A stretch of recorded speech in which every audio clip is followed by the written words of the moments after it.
Les amis, avant de commencer la vidéo, n'hésitez pas à liker, partager, commenter et c'est parti pour l'avant-match. Le Barça va affronter Elche à 16h15 en fin d'après-midi. Sur les 7 derniers matchs joués, il y a eu 6 victoires, 1 nul et 0 défaite, donc on n'a jamais perdu contre Elche. Quand on regarde les résultats de plus près, on les a battus 3-0, 5-0, 4-0, 6-0 et 1-0 en tournoi de Juan Gamper qui s'est joué en septembre, il me semble. C'était la pré-saison pour s'échauffer, etc. Pour que Coman découvre son équipe et tout. Et on les a aussi battus 6-0, 4-0, 5-0, 3-0. Donc globalement, on les bat toujours. Même on n'a jamais perdu contre eux, donc on leur met presque toujours une fessée. Donc on espère que ce sera le cas.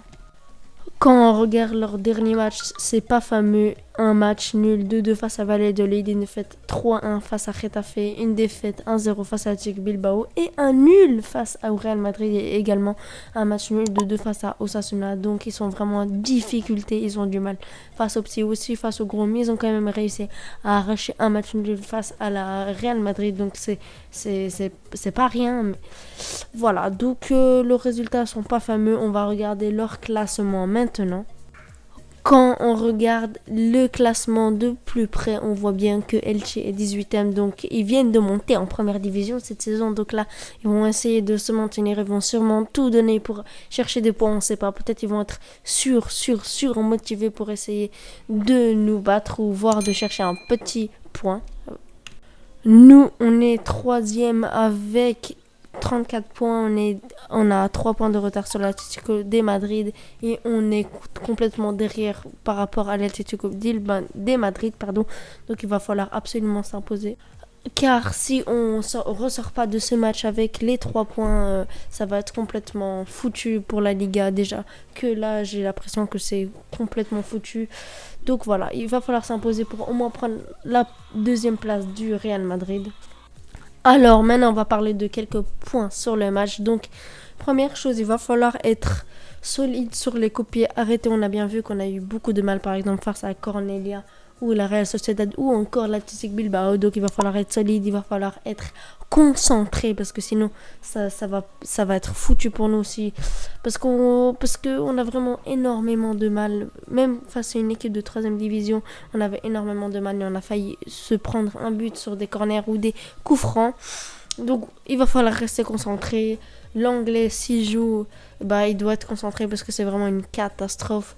Il se fait manger sur les duels, mais par exemple Araujo, lui, il est solide, c'est le seul qui tient la baraque sur les coups de pied arrêtés. Le deuxième point, c'est l'efficacité. Il va falloir être efficace devant le but à cause de l'absence de Messi. Déjà qu'avec Messi, on a du mal à marquer. Alors, sans Messi, ça va être encore plus compliqué. Les Griezmann, les Dembélé, les Braithwaite, les Langlais, tout ce que vous voulez, les Araujo aussi.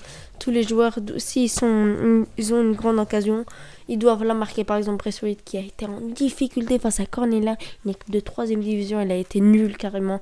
Il faut le dire, il a été très très très très nul.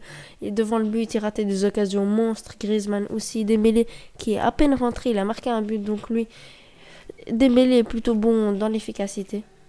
Quand Messi n'est pas là, Dembélé est encore plus crucial que d'habitude. Même quand Messi est là, il est crucial, mais alors sans Messi, c'est le joueur qui peut faire le plus de différence derrière Messi parce que c'est le seul qui prend énormément de risques. Par exemple, Griezmann ne prend pas beaucoup de risques. Braithwaite, bon, on n'en parle pas. De Jong aussi qui percute énormément, ça j'adore dans ces matchs où il nous provoque des grosses occasions, il marque, il fait des passes décisives. Donc on espère qu'on aura un De Jong comme ceci. Et aussi, il va pas falloir faire des erreurs défensives, surtout pas les Langlais, les Araujo, les Dest, les Alba, les Firpo, tout ce que vous voulez, mais on doit pas faire d'erreurs parce que ça peut nous coûter vraiment très très très très cher parce que si jamais c'est eux qui ouvrent le score, ça va être très compliqué, surtout qu'ils vont déjà être dans un bloc bas, mais s'ils arrivent à ouvrir le score, ils vont être encore plus bas sur le terrain. Il va falloir faire attention et rester concentré de la première minute à la 90e minute ou plus. Alors maintenant parlons un peu de la composition pour voir quel joueur devrait être titulaire selon moi. Mon 11 idéal, c'est parti. Alors, dans les cas, j'aimerais bien avoir Marc-André Ter Stegen qui a pu se reposer face à Cornelia. C'est Neto qui l'a remplacé. Mais maintenant, c'est à son tour de reprendre sa place de titulaire indiscutable.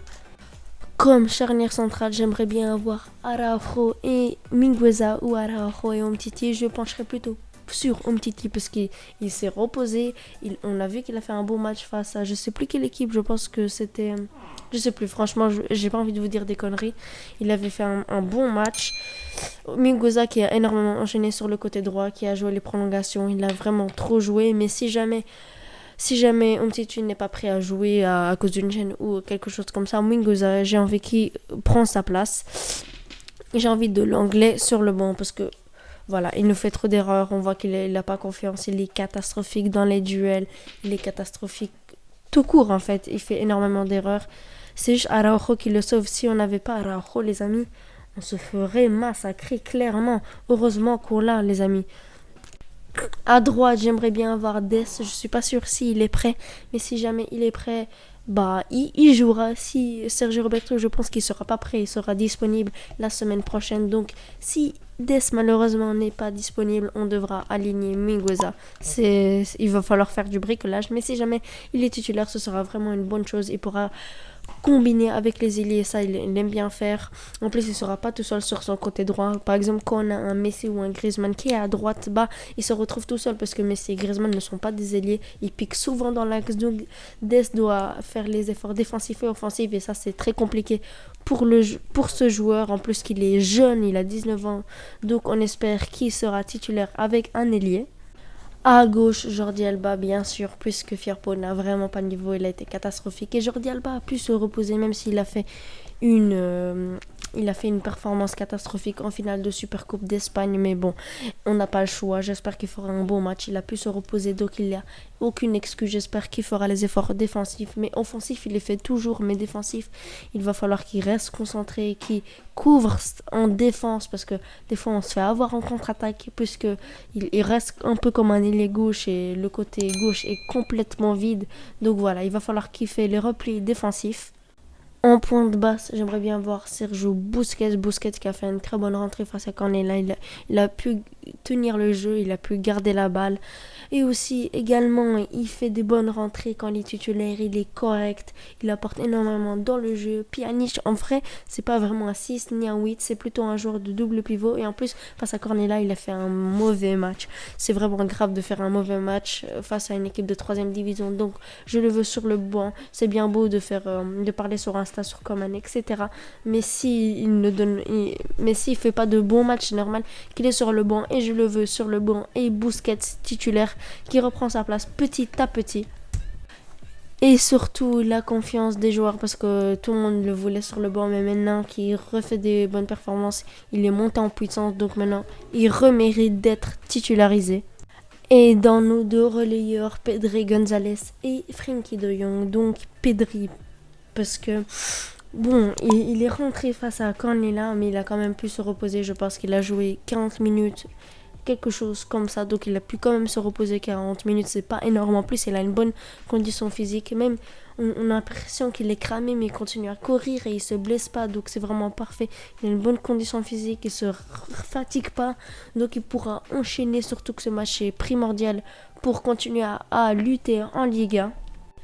Et Frenkie de Jong qui a pu se reposer face à Cornelia. Il a été très bon dans les derniers matchs. En plus, il s'est reposé, comme je vous ai dit, face à Cornelia. Donc, ça lui fait du bien. Il n'a même pas été convoqué. Donc, il est resté chez lui. Il s'est sûrement entraîné. Il est resté en bonne condition physique. Donc, ça, c'est vraiment parfait parce que maintenant, on va en avoir besoin énormément. Parce que les grands matchs arrivent petit à petit. En ailier droit, j'aimerais bien voir Ousmane Dembélé. C'est un de nos seuls ailiers droits qui a le niveau. Trincao n'a pas le niveau. On n'a plus personne à mettre à droite à part Griezmann. Mais Griezmann, ce n'est pas un ailier. Donc Ousmane Dembélé qui a été décisif face à Cornelia, qui est souvent décisif, qui prend ses erreurs, qui fait des erreurs, oui, mais qui ne ramène cette petite étincelle que l'autre autres joueurs ne ramènent pas. Donc c'est vraiment très important. J'espère qu'il sera titularisé. En numéro 9, mais plutôt en faux numéro 9, Antoine Griezmann qui a été mauvais, mauvais, on peut le dire face à Cornelia, mais on espère qu'il se réveillera. On n'a pas vraiment quelqu'un d'autre à mettre dans l'axe à part Braithwaite, mais il n'a pas de niveau. J'espère qu'il sera pas titulaire. J'espère qu'on aura plutôt Griezmann qui peut nous apporter des choses. Il fait les efforts défensifs quand il est nul, clairement, mais on espère qu'il fera un beau match, par exemple face à l'Athletic Bilbao, qui sera efficace. Ça sera le plus important. Et à gauche, j'aimerais bien avoir Conrad de la Fuente qui a été très très bon dans son entrée. Je pense que c'est le moment de le lancer face à une petite équipe de la Liga. Franchement, on n'a personne à gauche à part Bressuit, mais c'est pas un ailier. Je le veux pas titulaire comme je vous ai dit plein de fois. Donc j'espère qu'il sera titularisé et on pourra le lancer enfin. Il a montré beaucoup de choses dans ses rentrées. Par exemple face à Cornelia son entrée elle a été quasi exceptionnel. Il a failli marquer un but, mais le gardien de Cornelia a été incroyable également. Donc j'espère qu'il sera titularisé. Ça devrait lui faire du bien et il faut le lancer. C'est très important. Et voilà, on arrive à la fin de cette vidéo. N'hésitez pas à me dire votre pronostic, le joueur que vous attendez, etc. Et sur ce, on se laisse et n'oubliez pas de vous abonner. Allez, ciao, peace. Cross out the ones who heard my cries and watched me weep. I love everything.